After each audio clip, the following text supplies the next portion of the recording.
First off, how eager are you guys to be back home practice again after the weekend that you guys had last week?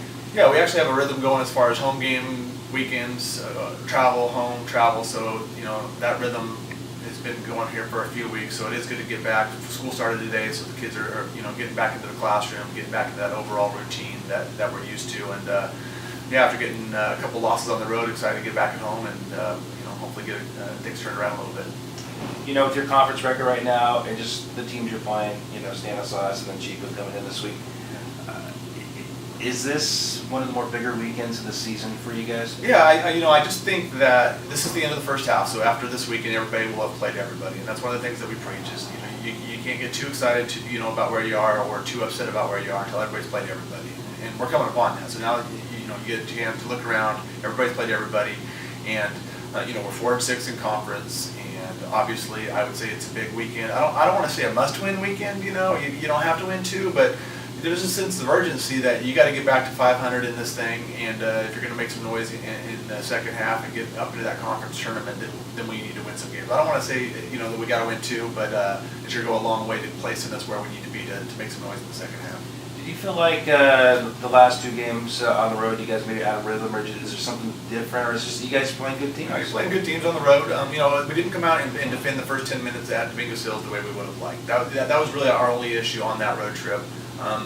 We knew going in that there were two really good teams that you're playing at their place. They're really athletic. They match up well against us as far as their athleticism.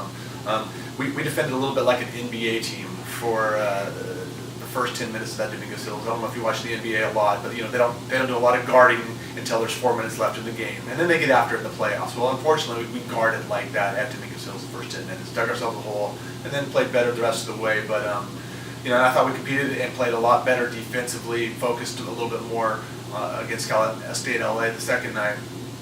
Ran into a dry stretch where we couldn't score points for about nine minutes, and that was the end of the game. You can't have those 10-minute lulls either defensively or offensive execution wise against that good of a team at their place, and we did that both times.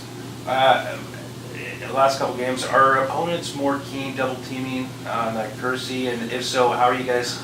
Are you guys trying to find other ways for other players just to get involved? Yeah, obviously she identified herself as a scorer and an assist person, so they want to get the ball out of their hands. A couple of different ways the teams are doing that. They're running some softer zones, to not allow her penetration. They're double teaming her on both on-ball screens or running people at her if there's a close rub. So, yeah, she's got to be able to identify that, drag some people out, get it to the right person, and then other people have to go make plays. And I think there's no surprise that people are being aggressive, trying to get the ball out of her hands, and now other people have to go make plays. All right, tell me what you've seen with Stanislaus. What will be your game plan on Thursday? Yeah, up until this last weekend, they were all about their press.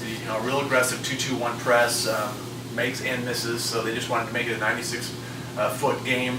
And a lot of their scores are really high. They give up a lot of points. They score a lot of points. This last weekend, they played full court man-to-man, so they went away from their zone pressure a little bit. I'd expect to have that return, and obviously we'll prepare for it to return.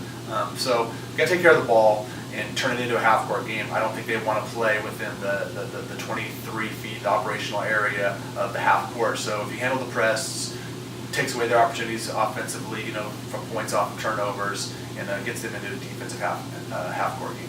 And if you guys do, if Stanislaus team does score a lot of points, how will you approach it defensively, and will you guys try to slow it down? Yeah, that's not really the way we do it. We want to score points too, so we're not going to try to slow things down. We want to attack their press, actually, so we want to go down and get the best shot that we can within the attacking part of the press, and then if we don't have that opportunity, we want to make sure that we then execute within the half court. So we grade all of our shots. We want A's and B's. If we need an A or B while we're attacking their press, then we're going to take it. But what we can't allow ourselves to do is to force up C's and D's or F's turnovers within their press. Then they're winning. They're winning if we're taking tough shots and turning the ball over. That creates transition for them, and that's what they want. Perfect.